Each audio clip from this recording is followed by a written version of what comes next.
আসসালামু আলাইকুম সুপ্রিয় শিক্ষার্থী, জিবি ম্যাথের আমাদের আজকের ক্লাস নবম দশম শ্রেণী অনুশীলনী 1-এর 21 নম্বর প্রশ্নের সমাধান। তো 21 নম্বর বলা আছে n সমান 2x - 1, যেখানে x এলিমেন্টস n। দেখাও যে n স্কয়ারকে 8 দ্বারা ভাগ করলে প্রতি ক্ষেত্রে 1 অবশিষ্ট বা ভাগশেষ থাকবে। তাহলে আমরা 21 নম্বর আমরা এরকম একটা অঙ্ক কিন্তু পূর্বেও করেছি যে দেওয়া আছে n সমান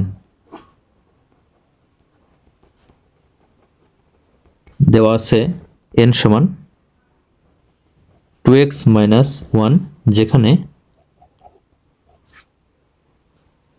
x এলিমেন্টস n, অর্থাৎ x হচ্ছে ন্যাচারাল নাম্বার, স্বাভাবিক সংখ্যা n এর উপাদান। তাহলে আমরা এখানে কি বলা আছে যে n কে স্কয়ার করলে, n স্কয়ারকে 8 দ্বারা ভাগ করলে, তাহলে আমরা n কে স্কয়ার করব, সুতরাং n স্কয়ার সমান 2x - 1 স্কয়ার। তাহলে এটা সূত্র ফেলবো আমরা a - b হোল স্কয়ারের। সূত্র হচ্ছে a square a - b whole স্কয়ারের সূত্র square minus 2ab plus b square. তাহলে এখানে a বলতে 2x, b বলতে 1। তাহলে a বলতে এখানে 2x এর উপর স্কয়ার মাইনাস 2ab, তাহলে 2, a বলতে 2x, b বলতে 1 প্লাস b স্কয়ার বলতে 1 স্কয়ার। তাহলে এখানে সমান, এখানে 2x কে স্কয়ার করলে হবে 4x স্কয়ার মাইনাস 2 × 2x, তাহলে 4x প্লাস 1 কে স্কয়ার করলে 1। তাহলে সমান, এখানে আমরা যদি 4x কমন নেই, 4x কমন, তাহলে এখানে থাকে কি, এখানে থাকে x মাইনাস এখানে 1 আর এখানে প্লাস 1। তাহলে দেখো আমাদের এখানে এই যে x × x - 1 এখানে আসছে x × x - 1। তাহলে x × x - 1 এর ক্ষেত্রে আমরা যদি x এর কোনো মান বিবেচনা করি, আমরা যদি 2 বিবেচনা করি x এর মান, তাহলে সমান কি হবে দেখো, x এর মান 2 × 2 - 1, তাহলে কত হলো 2 × 2 - 1, তাহলে 1, তাহলে কত হবে 2 হবে। 2 থেকে 1 বাদ দিলে 1 আর এই 2 গুণ করলে 2 হবে। কিন্তু এখানে এটা হচ্ছে জোড় সংখ্যা আর এটা কিন্তু 2 থেকে 1 বাদ দিলে বিজোড় সংখ্যা, এটা বিজোড় আর এটা হচ্ছে জোড়।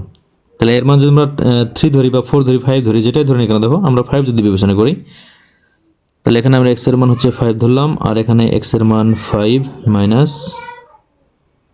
1। তাহলে দেখো x এর মান এখানে 5 আর এখানে 5 থেকে 1 বাদ দিলে এখানে হবে 4। তো এই দুটো গুণ করলে কিন্তু 20 হবে। তাহলে একটি সংখ্যা এখানে বিজোড়, একটি জোড়। তাহলে আমরা x এর মান যেটাই ধরি না কেন n এর মধ্যে, অর্থাৎ স্বাভাবিক সংখ্যার মধ্যে, এর মধ্যে একটি সংখ্যা জোড় এবং একটি সংখ্যা কিন্তু বিজোড় আসবে। তাহলে এই দুটি সংখ্যা যখন আমরা গুণ করব, তাহলে জোড় এবং বিজোড়ের গুণফল কিন্তু সর্বদাই জোড় সংখ্যা হবে। ঠিক আছে, দেখো আমরা কিন্তু এখানে জোড় সংখ্যা পেলাম, এখানেও জোড় সংখ্যা পেলাম। তাহলে আমরা প্রত্যেক ক্ষেত্রে এই ফলাফল কিন্তু জোড় সংখ্যা পাবো, আর এর মধ্যে একটি জোড় এবং একটি বিজোড় সংখ্যা থাকবে। তাহলে আমরা এজন্য লিখতে পারি যে এখানে x ও x - 1, যেহেতু এখানে এটা ক্রমিক সংখ্যা, এর x - 1 আগে আছে, এরপরে x আছে, তাহলে ক্রমিক স্বাভাবিক সংখ্যা, ক্রমিক স্বাভাবিক সংখ্যা, তাই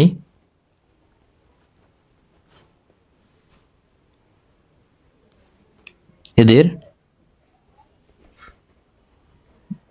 যে কোনো একটি অবশ্যই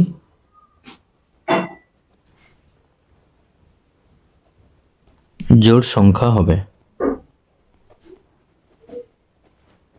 তাহলে এর অবশ্যই একটা জোড় সংখ্যা হবে। তাহলে জোড় সংখ্যা কি হবে, সকল জোড় সংখ্যা কিন্তু 2 দ্বারা বিভাজ্য। তাহলে আমরা এই ক্ষেত্রে আমরা এটা সিদ্ধান্ত নিতে পারি যে, সুতরাং বলা যায়, সুতরাং এখানে আমরা লিখতে পারি যে x × x - 1 2 দ্বারা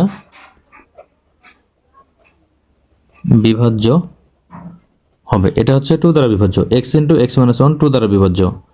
তাহলে আমরা যদি এখানে দেখো x × x - 1 এর সাথে 4 আছে, তাহলে এটা কি দ্বারা বিভাজ্য হবে, সুতরাং যে 4x × x - 1, তাহলে এটা কিন্তু এই সংখ্যার সাথে দেখো 4 গুণ আছে, তাহলে এটার দ্বারা কিন্তু 2 বিভাজ্য হবে আর এখানে 4 আছে, তাহলে এটা সমান কি হবে 4 × 2 দ্বারা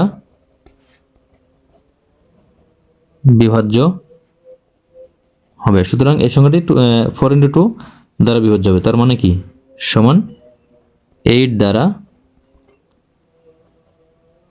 বিভাজ্য হবে। এটা হচ্ছে আমাদের 4x ইন্টু এক্স মাইনাস 1 পর্যন্ত, এটা হচ্ছে 8 দ্বারা বিভাজ্য হবে।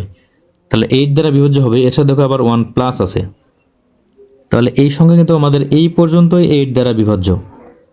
এই 4x ইন্টু এক্স মাইনাস 1 পর্যন্ত 8 দ্বারা বিভাজ্য হচ্ছে, দেখো 4x ইন্টু এক্স মাইনাস 1 পর্যন্ত।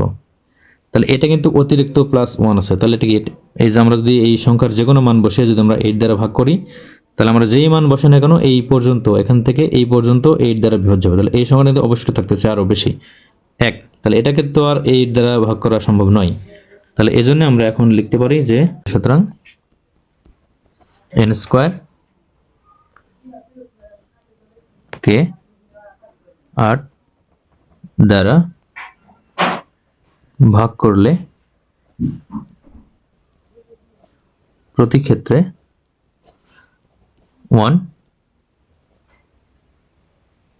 অবশিষ্ট থাকবে। এটা হচ্ছে যদি দেখাতে বলা আছে, তাহলে দেখানো হলো।